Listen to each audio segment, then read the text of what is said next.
Okay, can you see the PPT? Hello?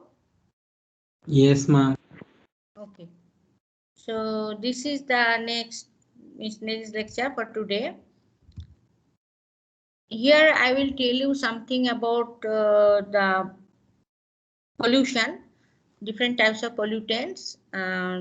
So here you can see that in the stratosphere, above stratosphere, these are the, I already told this thing in my first lecture that in the ionosphere what is there, all the ions present, okay, and electrons also can exist, okay, and besides ions some free radicals also can be there, okay, by the electromagnetic radiation they are formed, and they have half-lives of several minutes or more in the rarefied upper atmosphere. They are highly reactive and take part in the chain reaction. So this is something different from this topic, but I already told this thing in my first lecture. Now, carbon monoxide. The carbon monoxide is, we have seen one movie, in maybe long time back, where they have shown that how carbon monoxide that is generated from the oven, in the oven, when the charcoal was used, there, if it does not get proper air, then due to the incomplete combustion, the coal can form, instead of carbon dioxide, it can form carbon monoxide. Okay, that carbon monoxide is highly toxic. You all know that if it goes to the lungs, if we breathe it for long period of time, then we will die. Okay, this carbon monoxide pollution, how it is formed? Okay, natural process and human activities both are responsible for this carbon monoxide pollution. In natural, from volcanic action, natural gas emission, electric discharge, and during storm, etc. Electric discharge during storm, this carbon monoxide can be produced. These are all natural origin. But human activities also, transportation, forest fire, industrial processes, they can produce the carbon monoxide. This is due to the incomplete combustion of the coal. Okay. In the transportation, how the carbon monoxide is produced and how the NOx is produced, that I will tell you in my lecture today. But you have to know that sink. What do you mean by sink? For the pollutant, there are few things. Uh, Pollutant, the how it is means how is the speciation? Means when a pollutant is generated, it can form, it can go from one form to another form. Okay, so what are the different species that it can form and how they exist? Okay, that is called speciation. Same is sink. Sink means where it goes and it is stored. Okay, where it goes and it is stored for long time. That is called sink. It may be ocean. It may be other things also. Say, okay. And here for carbon monoxide, because in the first lecture I have told you that it is a very stable molecule, carbon monoxide. So how it will be stored? If you produce lot of carbon monoxide, what is the fate of it? So what is the sink? The sink, major sink of carbon monoxide is some soil microorganism. Okay, so this is very interesting. Soil microorganism means in the soil, there are different types of microorganisms. So they can absorb the carbon monoxide. That is why it is called sink. Now, the automobile emission, control of automobile emission. How the, when in the automobile, what is happening? The fuels, we use the fuels in automobile engine, in the automobiles we use fuel, and when we burn the fuel, then what is happening? Okay, um, when we burn the fuel is hydrocarbon and it is oxidized. If it is completely oxidized, then it should form carbon dioxide and water. isn't it? Because hydrocarbon means what? Carbon is there and hydrogen is there. If we can oxidize it completely, then carbon will go to carbon dioxide and hydrogen will go to water. But because of incomplete combustion, lot of carbon monoxide is generated. At the same time, some amount of hydrocarbon also escapes out, and this is producing a lot of pollution. Okay.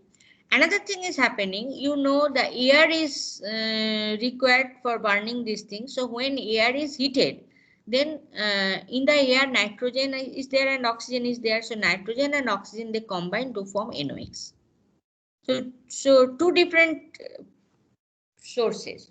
One is the hydrocarbon source, three different sources. Hydrocarbon, that is escaping out, and then carbon monoxide, and then NOx.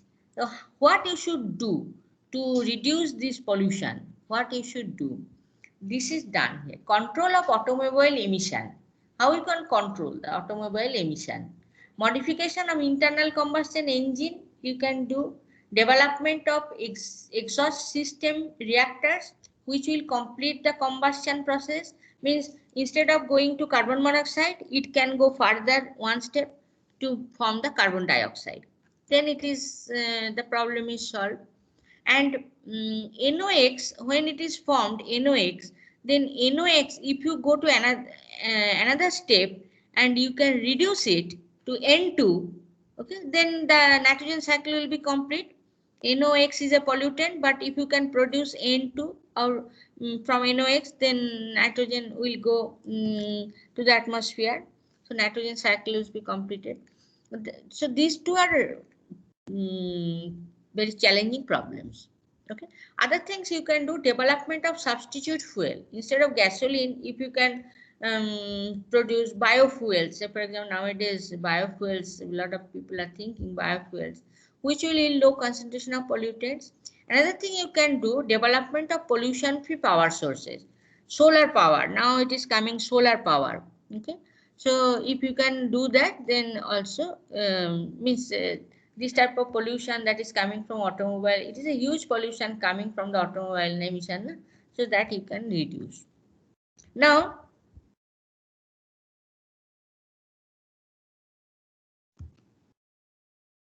use of catalytic converter. Then I will tell you this point that the second point, that development of exhaust system reactors which will complete the combustion process and change potential pollutants into more acceptable materials. That I will come now. Okay. So control of automobile emission, use of catalytic converter. So if you can use the efficient catalytic converter in 2 stages, then it helps in eliminating pollutants from exhaust gases before they are discharged into the atmosphere. That means what just now I told you, in the first converter, NOx is reduced to nitrogen. This is reduction step, or NH3, N2 or NH3 in presence of platinum as catalyst. So this is done actually. So NOx is reduced to either nitrogen or ammonia. Then in the presence of platinum as the catalyst, then this NOx part will be solved. And this part in the second converter, because one is reduction, another is oxidation. This is oxidation. In the second converter, air is introduced to provide an oxidizing atmosphere for complete oxidation of hydrocarbon and carbon monoxide into water and carbon dioxide in presence of finely divided platinum. Here, here it is oxidation, means hydrocarbon is properly oxidized to form the carbon dioxide, okay, and water instead of carbon monoxide. So here it is oxidation, here it is reduction. So that is why 2 different converters should be applied. If both are oxidations, then one converter may be okay, but here both the processes, oxidation and reduction, should be there for 2 different things. That is why two converters are required. One problem, if you use the platinum as the catalyst, then lead is a catalyst poison. Okay, lead, leaded gasoline, leaded petrol, Nowadays, we are replacing it by unleaded petrol, but it was there for a long time, and that lead can easily poison the catalyst, that is a platinum. That is why if lead is there, then catalyst will not work for a long time. Okay. Now, particulates. What is particulate? These are all pollutants. I'm talking about air pollutant. Okay. So one is the SOx, another is the NOx, then ozone, then carbon monoxide, then hydrocarbons. All are pollutants. They are coming from different sources. Now, particulates.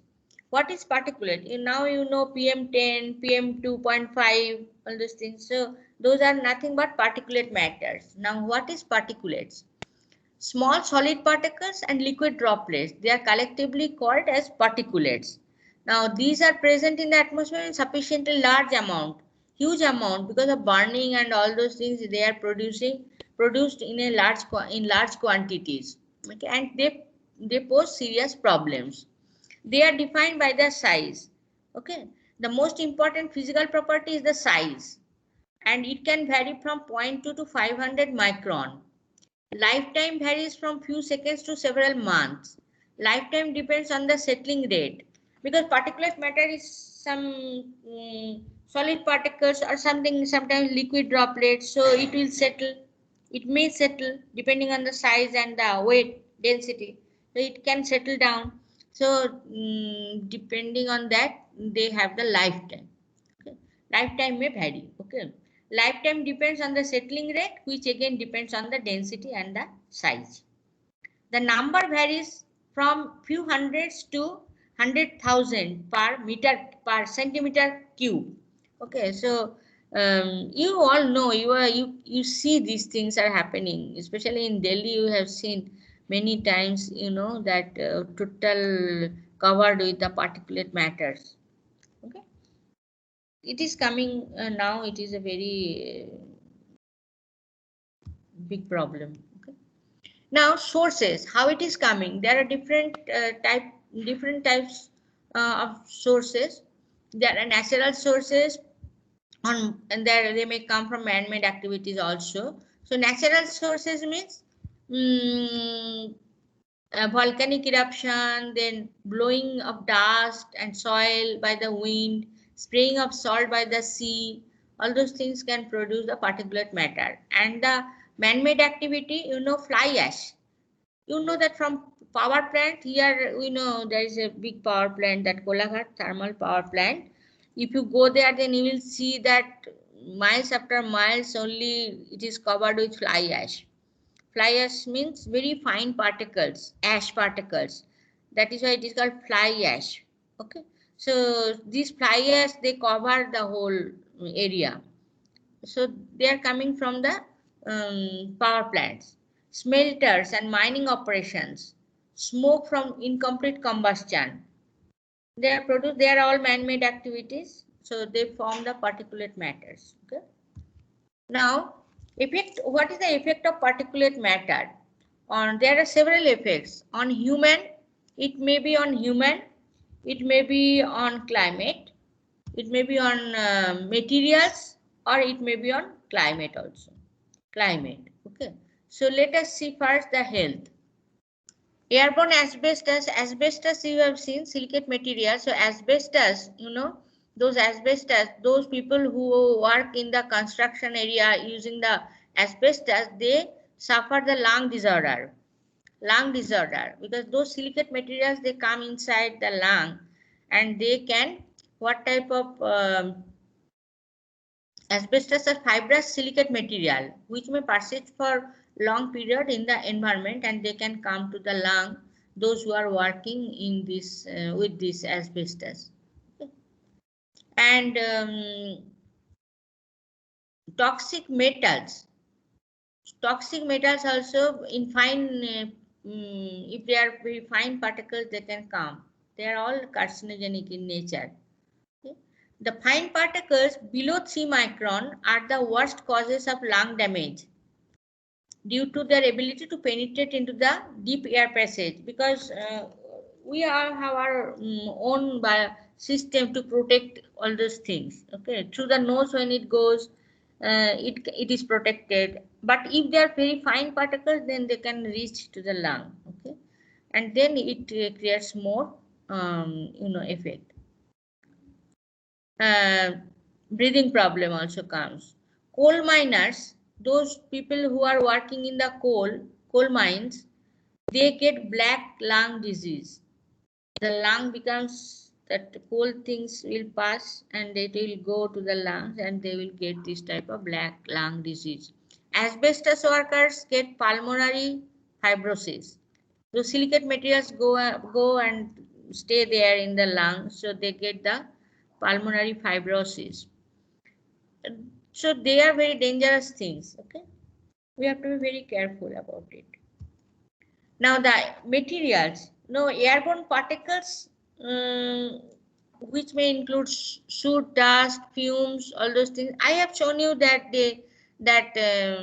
particles, they may be some inorganic in nature, they may be organic in nature. The soot particle I have shown, some iron oxide, calcium carbonate, and I have shown the sources also. They can have different types of effects on materials. The extent and type of damage depend upon the chemical composition and physical state of the pollutant. Extensive chemical damage occurs when the particulates themselves are corrosive and when they carry toxic substances along with them. So it is the effect on the material. But there may be another effect that is on climate. Because there are two types of materials, black carbon, particulate, that is also particulate matter. Another is not colored, not black, but they are white in color. Okay. So if it is black, then they have more absorbing power. Okay, and if it is white, they have more scattering power. So depending on the property, you will get different types of effects. So particulates in the atmosphere reduce visibility by scattering and absorption of solar radiation. They influence the climate through the formation of clouds, rain, and snow by acting as nuclei upon which water condensation can take place. So on the not only this, if black carbon is there, then you may get heat effect. You may get temperature will go up, and then if it is scattering type, then you can have some cooling effect also. So they have different types of effects, and other than this, they can influence those things, like they can cause the formation of clouds, rain, snow, and they can act as nuclei for water condensation. Okay. So these are the properties. Okay. Now I will show you whatever you have learned in this lecture. On that basis, you will see these graphs. Okay, what is this graph? Carbon monoxide build up in Manhattan air from heavy traffic. Manhattan. This is also in the USA. So here you can see that the curve nature. Okay, this is the nature. This is the curve for the traffic.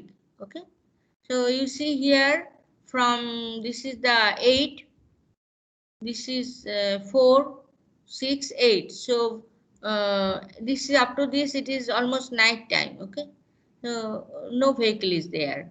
Now from 6 o'clock vehicles starts.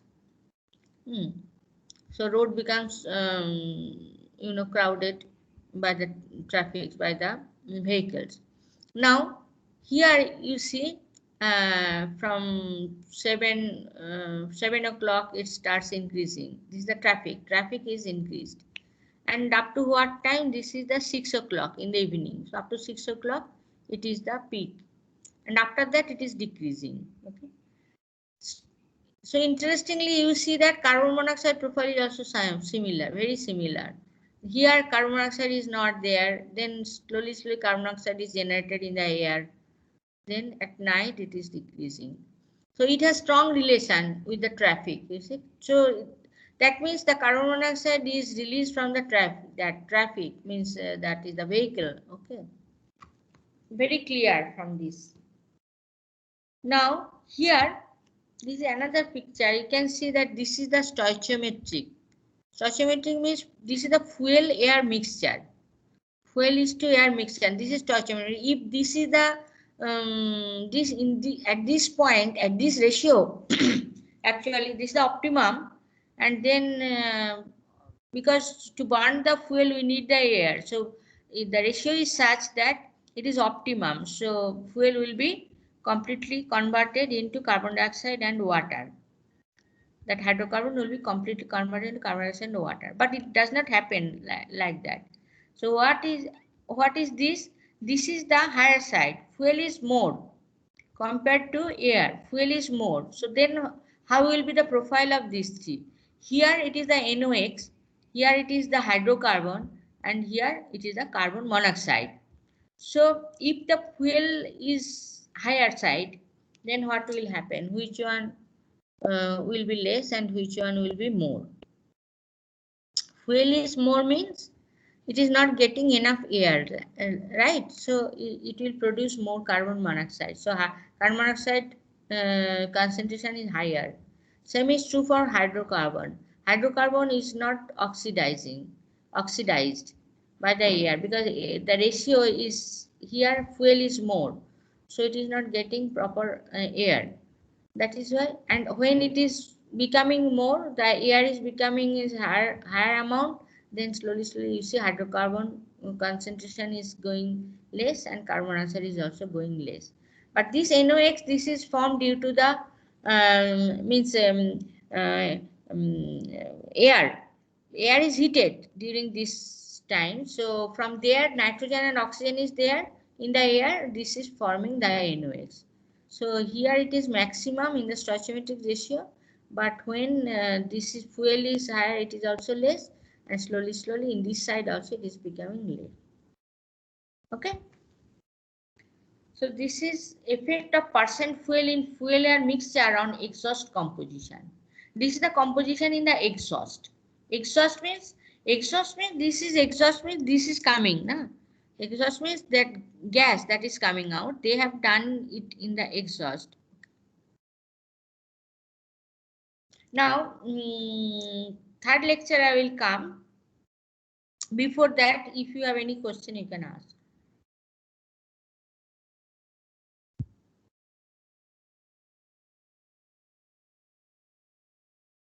Okay, then I am coming to the third lecture.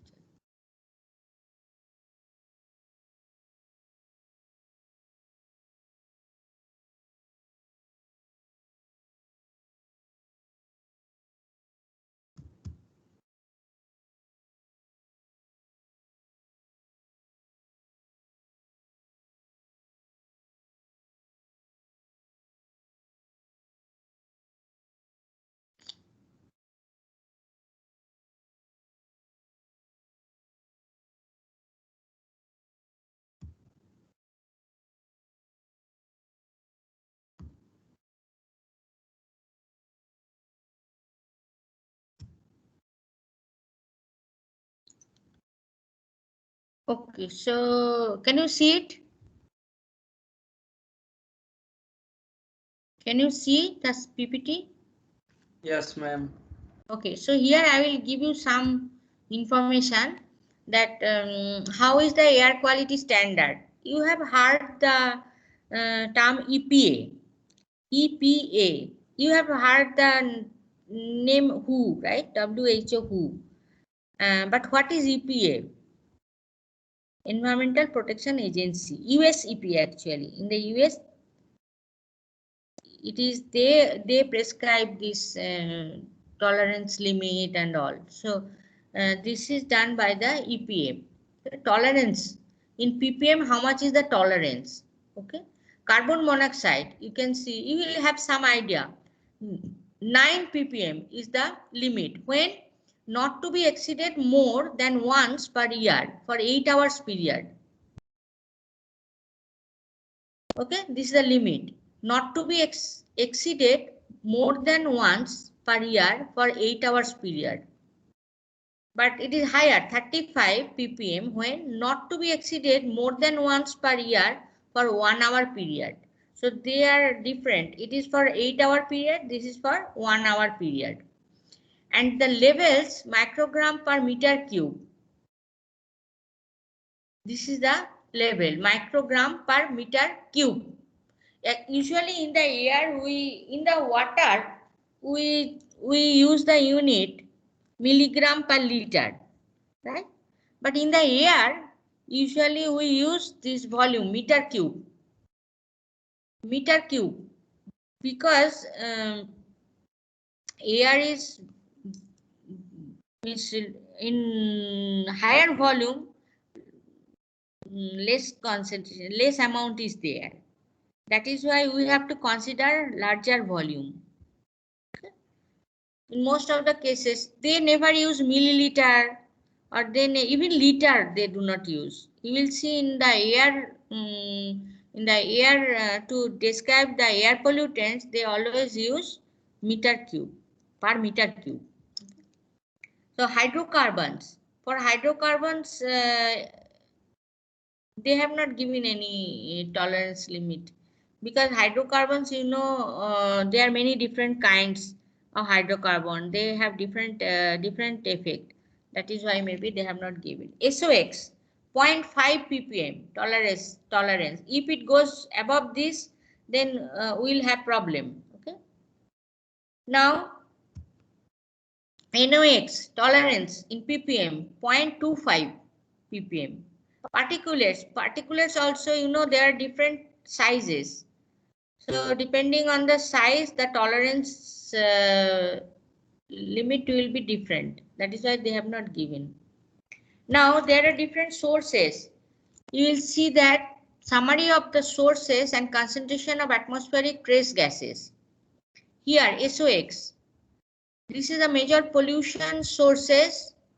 Natural sources. This is natural source, and this is the from man-made activities. So SO2 is coming from combustion of coal, okay, and petroleum, and natural sources volcanoes. Okay, these are this I will not tell, but at least you can see the order 10 to the 5, 10 to the 6 order. Tons. It is tons. Okay. And atmospheric background is 0.2 ppm. If there is no pollution, then this is the background. H2S, where from it is coming? This is man-made, and this is the natural. From natural volcanic eruptions. And for man-made activities, chemical processes, sewage treatment, carbon monoxide, auto exhaust, and other combustion. Forest fire, NOx, combustion. These two you already know now. Okay. And this is the natural sources, lightning. This you have learned in the nitrogen cycle. That when there is lightning, then nitrogen and oxygen, they combine to form the NO and then to NO2. And finally they come through the rain, they come to the soil. Okay. So you get some idea about the pollutants, how they are produced, and what is the tolerance limit. A summary of sources and concentration of atmospheric trace gases. Here, ammonia, sewage treatment.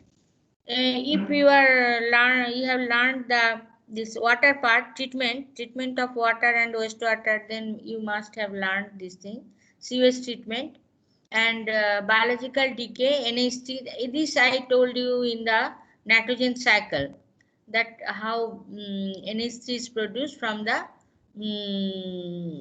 living things. When they die, then the complex molecules, they are decomposed to ammonia or ammonium ion they produce, and then finally they go to, under aerobic condition, nitrites and nitrates and nitrites and nitrates. Isn't it? So biological decay. So this is the intermediate. Okay. Now this N2O, there is there's none. Biological action in soil. This is the man-made, na? And this is the biological action in soil. These are this is natural and this is man-made. Hydrocarbons, combustion, exhaust, chemical processes, and this is biological processes. Carbon dioxide, combustion, biological decay. That you know, carbon dioxide is coming from biological decay because there is carbon, hydrogen, oxygen. So ultimately, I told you that mineralization. Mineralization is nothing but the conversion of the living things. After its death, they go to decay, right? They go to carbon dioxide. Carbon forms carbon dioxide, hydrogen forms water, sulfur is oxidized to sulfates like this. So it is called mineralization. So that is why it is written carbon dioxide, the main source, natural origin is biological decay. Now, units for expressing air pollutants and air quality parameters. How you will express? For water, it is very understandable. We know that it is milligram per liter or ppm or ppb like this. But then here, units how you will express for air pollutants. You can express in this way. Weight of particulate matter we express in microgram per meter cube or milligram per meter cube like this. Then if it is gas or vapor, it is not solid material. It is gases and vapors. So it can be given in terms, it also can be given in terms of microgram per meter cube. Okay. Then emission and sampling rate. How in a gas, say for example, you want to know at your place where you stay, how much is the carbon monoxide or how much is the SOx present in the air. How will you do it? For water, it is very nice. You want to know some composition of the pond which is there close to your house. There is a pond, and you want to know the how much is say for example hardness present there. So you take some sample and analyze it. Hardness you can determine, you can easily understand. But for air, what you will do? You cannot take the air as such. How will you do? That is only can be done if you do the sampling. Emission and sampling. You have to take some instrument there and you have to collect, you have to suck some air on the spot. Okay, and then you have to pass the air through something and then you have to analyze. It is difficult, very difficult task. To analyze air is more difficult compared to water. Okay, that is why sampling. How you will sample? Meter cube per minute. This is the sampling rate. Means you will pass how much volume of air? Meter cube per minute. In 1 minute you will pass 1 meter cube air through something. I will not tell now what is something, but this is the sampling rate. For water it is not required. You go there, you take the water, no problem. But for air, you have to select the sampling rate. Why? Because if you take too much sample, then you will have problem because concentration will be too much.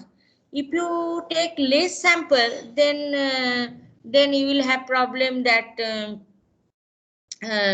means sufficient amount will not be there to analyze.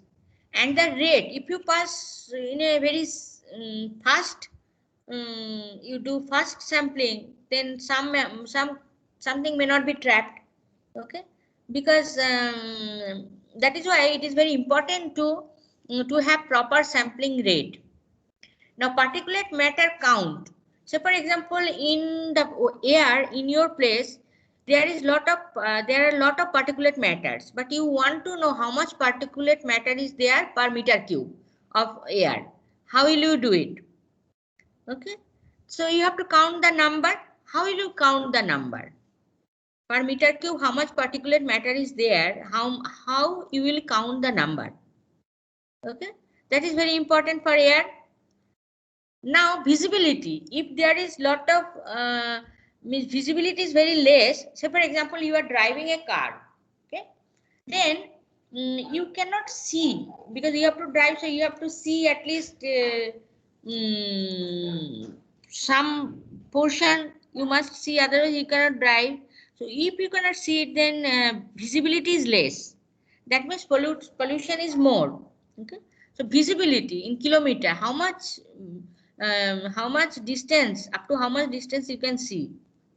Okay. Pressure, temperature, those things are also very important for air pollution monitoring. Okay. Now there are number of ways you can do it, but just a few examples I will give you so that you can at least you can understand that how it can be done. Okay. But before going to this one actually I should tell that part, but that this slide was missing there. So catalytic converter. What is catalytic converter? That for vehicles, this is our problem. Gasoline on combustion, it should produce carbon dioxide and water if complete combustion is there. But because of incomplete combustion, they produce carbon monoxide and some part of hydrocarbon is escaped. And that produces the photochemical smog that I explained. And from air, NOx is produced. But what is our aim? Those carbon monoxide and gasoline, we want to do complete combustion. So to form carbon dioxide and water, we do not want carbon monoxide. We do not want some part to go out. Then you can use the catalytic converter where platinum is used as the catalyst. Okay. And for this NO and NO2, that is NOx, if you want to convert it, this is reduction step and this is oxidation step. Okay. If you do the reduction to nitrogen, then you need rhodium as the catalyst. I think in the previous slide, both are written as platinum, but I think this is the correct one. Here rhodium and here platinum. Okay. Now, you will be interested, but here it is to very small way it is written. Okay, what is done in here? Typically, platinum and rhodium they are catalyst. Okay, platinum and rhodium is catalyst. They are deposited on a fine honeycomb mesh of alumina. Alumina in very alumina, very inert substance, and onto this honeycomb structure of alumina, those metals are deposited. And it has very large surface area. This alumina has very large surface area, and by doing this, the means the contact. By doing this, you can have better catalytic activity for this catalytic converter. Okay. If the surface area is more, then contact time of the exhaust gas with the catalyst will be more. So it will act as in a better way. Now, catalytic, this I already told, I will not repeat it. Catalytic converter can be poisoned with certain metals that block their active sites and reduce their effectiveness. This lead is one such metal. So, unleaded petrol must be used in automobiles with catalytic converter. This I already told you. Unleaded petrol should be used to avoid the lead, because lead is a catalyst poison. So this part actually should go there, then you could understand there only. It is again coming here. Anyway, so sampling of air pollutants. So how you should sample? In order to obtain a good sample, various factors should be carefully considered. Air sampling of how you sample the air, it is very important. Okay, the size of the sample required decreases with increasing concentration of pollutant. If too much concentration is there, then size of the sample should be less. This is obvious. If concentration of some pollutant is very high, that is present in water, air, then the volume you should capture should be less. Okay. And generally a sample of about 10 meter cube is required. Usually we take 10 meter cube air sample. Sampling rate varies. This is sample, but this is sampling rate.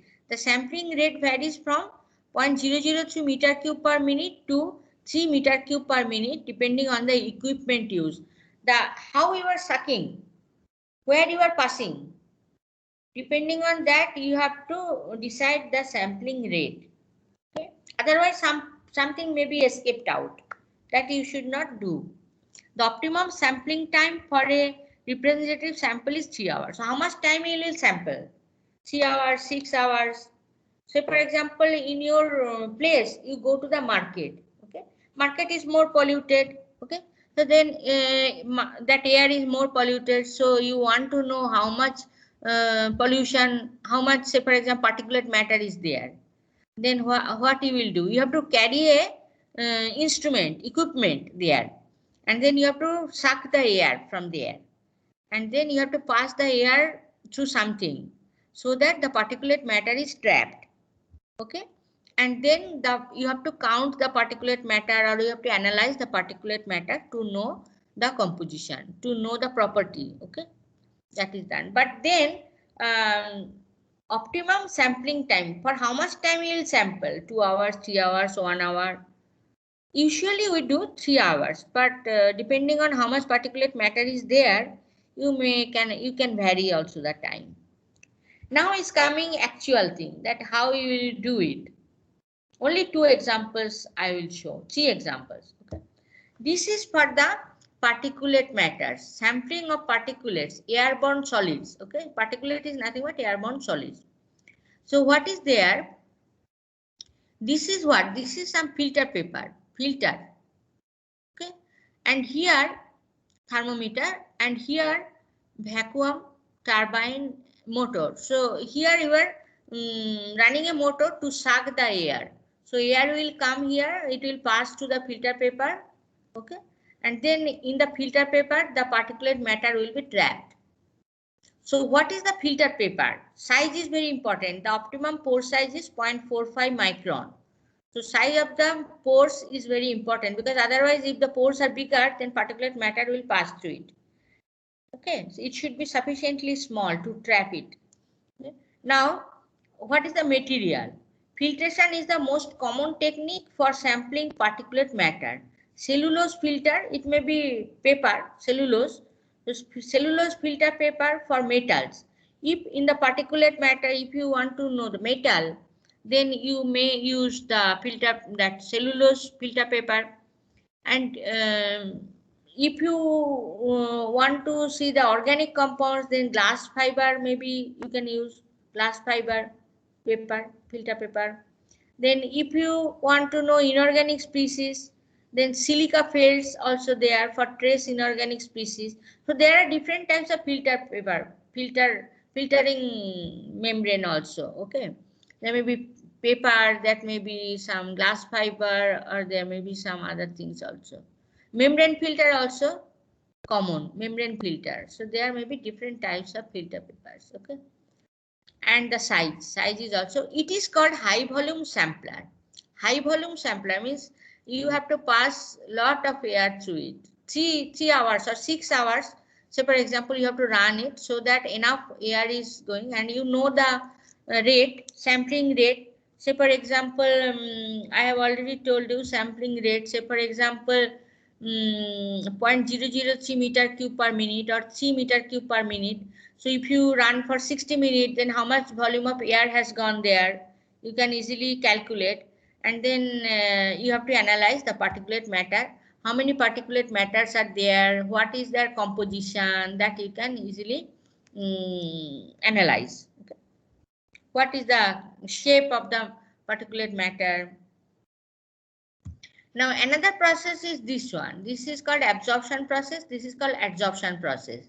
Okay. Sampling of gases and vapors. If it is gas or vapor, your pollutant is gas or vapor, then you can do this way.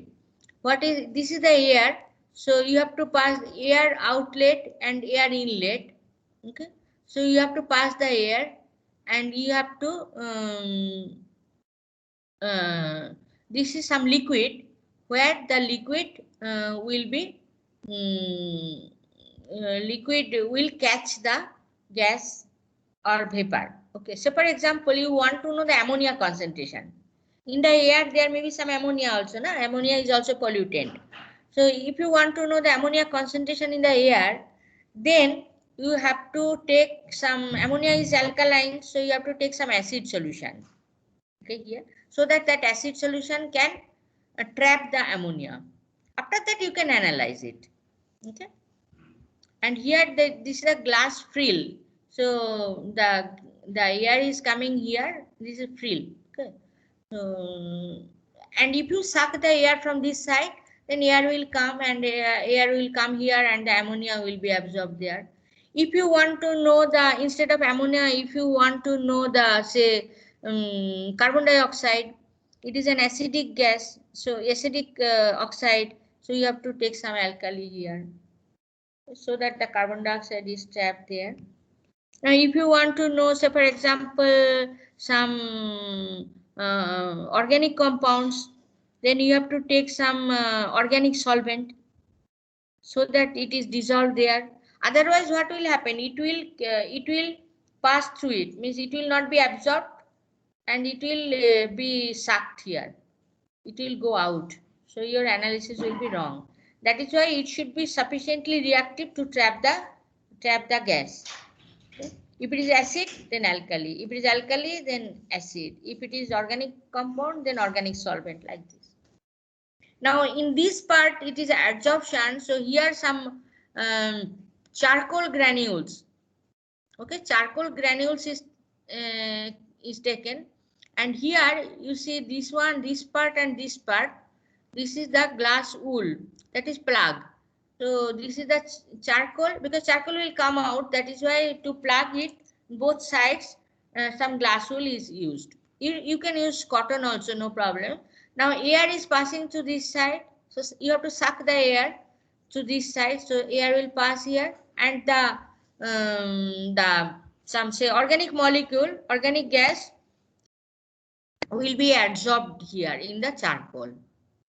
Okay, and you can pass the air for, say, 2 hours, 3 hours time. Then all the gases will be, organic molecules will be trapped here.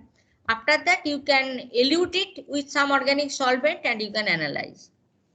After the adsorption, you have to take it out. You know how much volume of air you have passed, because you know the time, you know the sampling rate. That means the flow rate of that air, how you are passing, what is the rate, you know, and you know the time also. So how much volume of air has gone, that also you know. And then after the adsorption process, you have to take it out, and then you have to analyze how much amount of this organic material is captured there, and that much is present in that much of volume of air. That means you can know the concentration. So this is another method. There are other methods also, but I'm not going into too much details. These are very interesting things actually. Now there are many methods also, but I will not go to this. There are many after capturing, this is a capturing part, but then what he will do to know that, actually to analyze this thing. So for carbon monoxide, you can do this infrared spectrometry. For NOx, you can do this chemiluminescence. For SO2, you can do some spectrophotometric method. For H2S also, you can do some spectrophotometric method. For hydrocarbons, you know that you can adsorb it, then you can dissolve it from the column, and then you can do the GCMS, gas chromatography analysis. Then for particulate matter, you can, after passing the air through the high volume sampler, you can count the number of particles. You can extract it using a suitable solvent, or you can incinerate it, or you can digest by oxidizing acid mixture before the analysis. All those things you can do, but I'm not, this is analytical chemistry part. So it is too big, the topic is very, I am not going into this because it has a lot of things. I don't want to explain all those things to you now, but just to give some idea, after capturing, what we can do. These are the methods. There are other methods also, I am not saying here. Okay, there are many methods actually. Depending on what you have captured, you have to select the method of analysis. Okay. So up to this, so in these 2 lectures, what you have learned? You have learned the atmospheric structure, the troposphere, stratosphere, ionosphere, mesosphere, all those things you have learned. What is the altitude, how the temperature is varying in each part. Okay, what are the different constituents present, and what is the mechanism of ozone layer depletion, what is the greenhouse effect, how it is happening, okay. And you have learned also acid rain, how it is happening, smog, two types of smog, photochemical smog and reducing smog, depending on the composition, what is the effect, what is the nature, all those things I explained, particulate matter, okay. And then catalytic converters, okay. Then some idea about the air pollutants, what is the permissible range, okay. And what are the sources, natural sources, some man-made activities, from man-made activity also, okay. Those things you have learned. Then you have learned this particulate matter, effect of particulate matter on climate, on health, and on materials, all these things you have learned. And then finally how to monitor, how you can trap, how can you can sample the air, okay. On different things you have to means pay our attention, like sampling rate, how much volume we have to sample, sampling time, eh, and different types of different methods to trap the pollutants you have learned. Then analysis, how we can do the analysis I have not gone into details. Anyway, so these are the topics I have covered in the two lectures. All those things will be there in the exam next day, and other topics from Goel madam also will be there. Will you know already, Professor Goel has told already, but again I will tell her, I will request her to post the syllabus, okay, in the Microsoft team. So be ready for the exam. This is the same time, class time, that is from 4 to 6. It may not be 2 hours, it may be 1 hour or 1.5 hours, okay. Multiple choice question, MCQ. So if you have any question, you can ask. You have any question? Hello?